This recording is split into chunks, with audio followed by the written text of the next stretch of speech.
गुरुर्ब्रह्मा गुरुर्विष्णू गुरुर्देव महेश्वर गुरु साक्षात परब्रह्म तस्मै श्री गुरवे नमः। श्री गणेश दत्त गुरुभ्यो नमः। परमपूज्य श्री रामकृष्ण क्षीरसागर स्वामींनी दिलेल्या मार्गदर्शनपर आशीर्वादांचे मी पठण करीत आहे। जलदेवता नद्या या देवता मानलेल्या आहेत। आपल्याकडे गंगा, यमुना, गोदावरी, नर्मदा, कृष्णा या जलदेवता मानल्या जातात। नद्यांची पूजा करणं किंवा ओटी भरणं इत्यादी गोष्टी भक्तिभावनेनं केल्या जातात आणि भक्तिभावना म्हटलं की तिथे देवता येते। जलदेवतेनं उग्र रूप धारण करू नये हा मुख्य भाग आहे। अशा जलदेवतांमध्ये समुद्र देवता सुद्धा आहे। जलदेवतांचा प्रभाव एवढा आहे की मृतदेह जर पाण्यामध्ये आला तर त्या तो देह नदीच्या काठावर आणून ठेवतात, पण समुद्रापर्यंत जाऊ देत नाहीत। जलतत्वाची पूजा म्हणजे शक्तीचीच पूजा असते।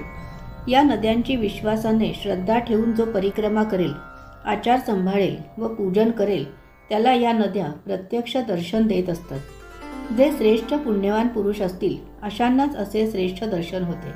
इतरांना असे दर्शन होण्याची सुतराम शक्यता नाही।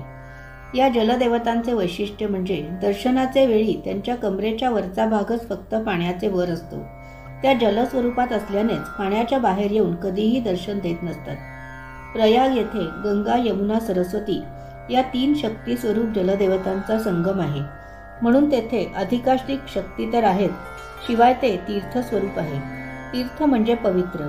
हे तीर्थ स्वरूप संत पुरुषांच्या स्पर्शाने अधिक तेजस्वी होतं। आपल्या या धर्मात एक वैशिष्ट्यपूर्ण गोष्ट अशी आहे की आपली बहुतांशी क्षेत्राची ठिकाणे हे पवित्र नद्यांच्या तीरावर आहेत। गंगा नदीच्या तीरावर काशी आहे, तसेच हरिद्वार आहे। यमुनेच्या तीरावर मथुरा आहे, गोमतीच्या तीरावर द्वारका आहे, गोदावरीच्या तीरावर नाशिक त्र्यंबकेश्वर आहे, तर कृष्णेच्या तीरावर श्री नृसिंहवाडी आहे। गाणगापूर, भीमा, अमरजा नद्यांच्या संगमावरच आहे। प्रयाग सुद्धा गंगा, यमुना, सरस्वती नद्यांच्या संगमावर वसलेले आहे। श्रीशैल्य हे पाताळगंगा नदीच्या तीरावर आहे। पाताळगंगेचे मूळ नाव कृष्णा नदी आहे। पंढरपूर चंद्रभागा नदीच्या तीरावर आहे। शृंगेरीचा श्रीमद आद्य श्री शंकराचार्यांनी स्थापन केलेला मठ तुंगा नदीच्या तीरावर आहे। अयोध्या ही शरयू नदीच्या तीरावर आहे। अलंकापुरी म्हणजे आळंदी इंद्रायणी नदीच्या तीरावर वसलेली आहे। अशी क्षेत्रांची ठिकाणे नदीच्या तीरावर वसलेली असल्यामुळे नद्यांचे महत्त्व वाढलेले आहे। दैनंदिन साधनेसाठीतील या मालिकेच्या आजच्या या भागाचे पठण परमपूज्य श्री गुरुदेवांच्या चरणी सादर अर्पण। श्री गुरुदेव दत्त।